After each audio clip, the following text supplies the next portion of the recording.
Thank you very much. Please. No, it's okay. So I have said young people, 6 to be exact, 6 people yesterday lost their lives. Very unfortunately, they shouldn't have lost their lives. And I have said it is a very unfortunate situation. I wish that would not have happened. And there is a framework that will make sure that those 6 Kenyans who died yesterday will be accounted for. Number 2, I did promise the country that there will be no extrajudicial killings going forward. And ever since I came into office, there is not one incident of extrajudicial killing. What you said about abduction are statements that were attributed to some of our civil society, but all the people they mentioned have since been found in police custody, and those that were already processed were already released. On the matter of development that you have said, minus the finance bill, it means that some of the development programs amounting to 200 billion shillings, we will have to cut down, to delay them. They will have to wait, some of them, for next year. We will try it again. We will try next year to find some money. Some of them we will have to cancel, because that's the nature of things. And it is because the people of Kenya have spoken loudly that they want a leaner budget for us as a country. Question number 2. We'll take the next question from Busara, K24. Naam, swali langu la kwanza ni wazi kwamba matumaini ya vijana wa Gen Z na baadhi ya Wakenya kwa wabunge yamepungua kabisa ama hata yamepotea. Kwa hivyo kama rais, unachukua hatua gani kuhakikisha kwamba tunawahusisha vijana katika maamuzi muhimu, hasa katika masuala ambayo yanalenga taifa ama ujenzi wa taifa? Swali lingine, je, utahakikisha vipi uwazi katika mpango wako wa kupunguza matumizi serikalini? Maana yake umesema kwamba kuna austerity measures. Je, kutakuwa na transparency? Na swali la mwisho, ningependa kujua kama pengine kutakuwa na fidia kwa wale ambao walifariki, ama uso kwa familia kwa wale ambao walifariki hapo jana, na je, serikali itasimamia malipo ya wale ambao wako hospitalini hivi sasa wanapokea matibabu kutokana na majeraha waliopata hapo jana? Asante. Thank you very much. About 214 Kenyans were involved in various skirmishes, and many of them went to hospital. 95 of them were treated and released. Some of them, I think one is still in ICU, and others, I think 14, the minister is here, are still in hospital. But majority of them were treated and released yesterday. As I have told you, on those who lost their lives, there will be a mechanism of how they will be accounted for. On the young people whom you have said, how do we listen to them? Let me say the following. Number 1, I did make a very clear, determined program to create opportunities for young people to work. It was in our manifesto. It is in my plan. As I talk to you, 3 of the programs are going on.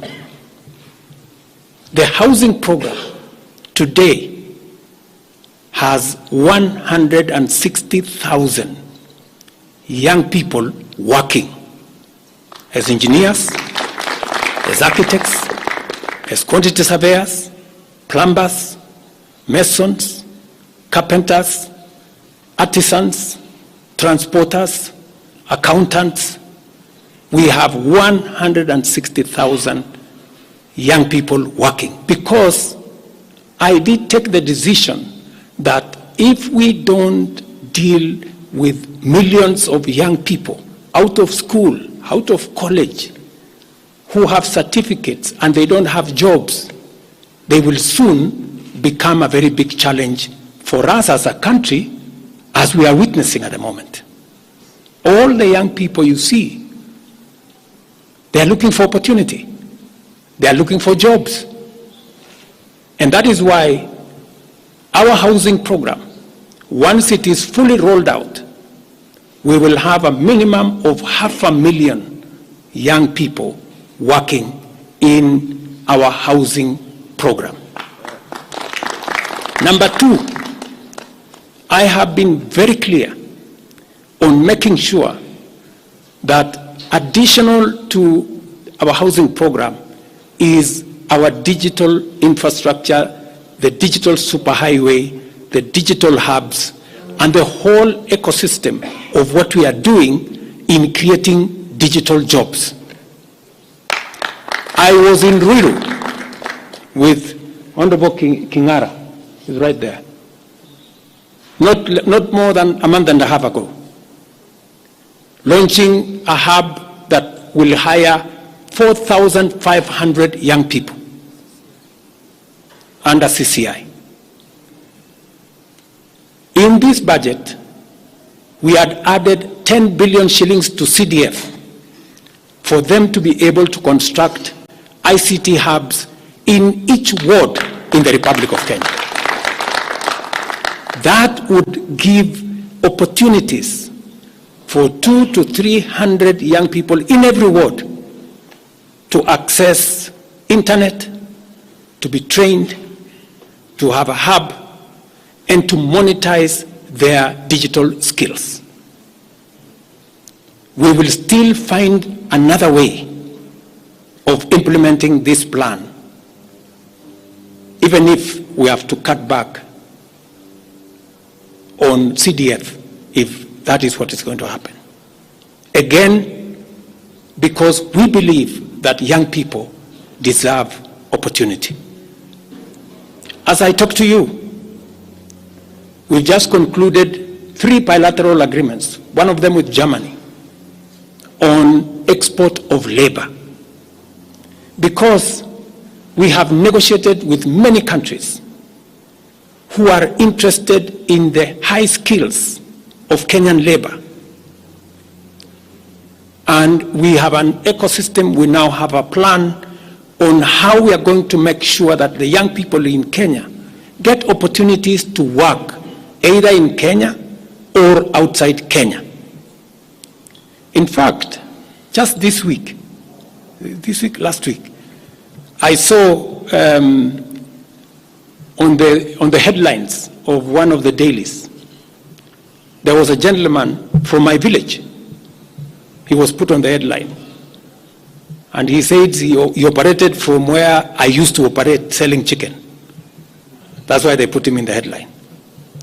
And his complaint was, you see, the president has not done well because in this village, many people are going to look for jobs outside Kenya. That gentleman did not know that those people in our village that have gone to Saudi Arabia or UAE, I am the one who supported the program for them to go as part of the export of labor. So he thought that those people were going away because there were no jobs in Kenya. But it is part of this plan I have kept on talking about, because I think it was called Misoy or somebody. If you go and check the headline, I think of last week, Thursday or Friday, he was there. He didn't know, the good young man, that I think we have almost 500 or 400 and something people in around that village that have actually gotten jobs outside Kenya. And they are changing that village. And that is actually an admission by that gentleman that our plan on export of labor is working. And number two, that when we committed ourselves to making sure that we create opportunities for young people to work, we meant it. So we have a program on housing, we have a program on digital jobs, we have a program on export of labor, we have a program on the whole manufacturing sector. Let me give you another example. Now I'm talking this as a leader. We deliberately, last year, said we cannot continue to import products that we can manufacture in Kenya.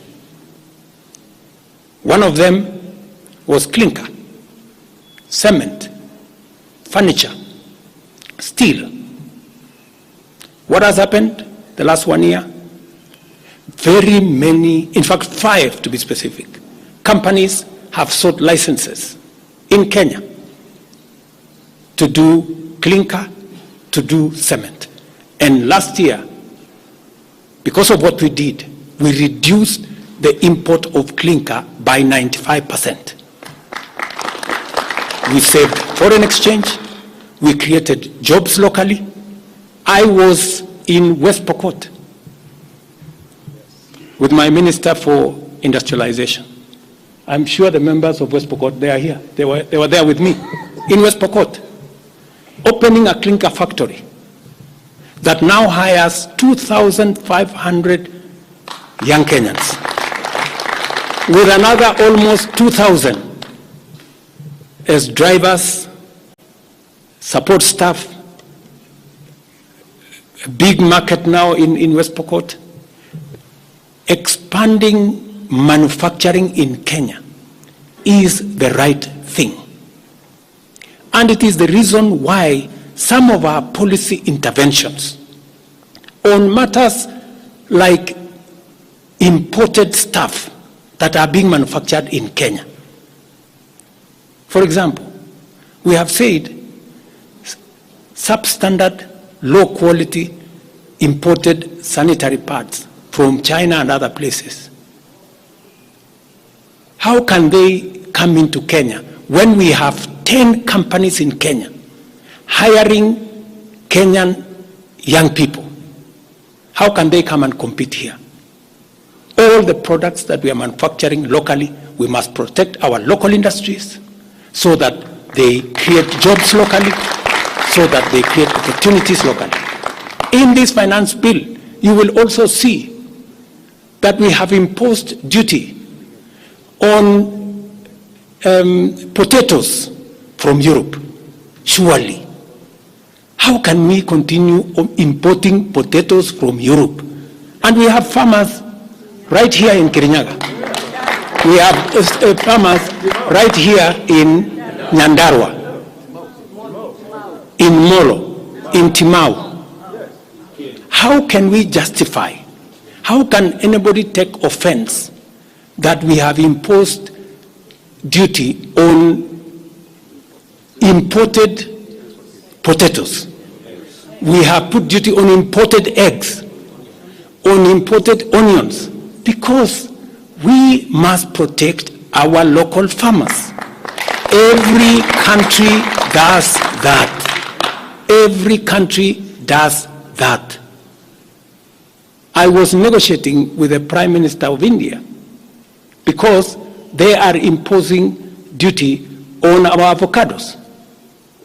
I was in Korea negotiating with the government of Korea because they are imposing duty on our tea, on our coffee, and on our macadamia, including our avocados.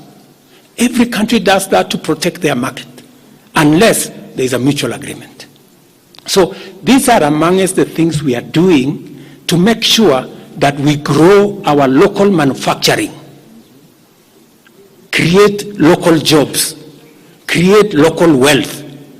That is how we are going to move forward as a country. We cannot continue to be a supermarket for other people's factories. It is important that we also produce our own products. Our young people can produce products in Kenya which are of high quality, which are of international standard, and we can do that. So I just wanted to clarify this point because it is addressing the young people of our country. And I am looking forward to a conversation with my sons and daughters, the young people of this nation, to explain to them the opportunities that they have, and I want to listen to them. What additionally do they want me to do? What can we do better? And how can we move the country forward together? Thank you very much. Thank you, Excellency. That marks the end of the question session. Thank you very much, Your Excellency.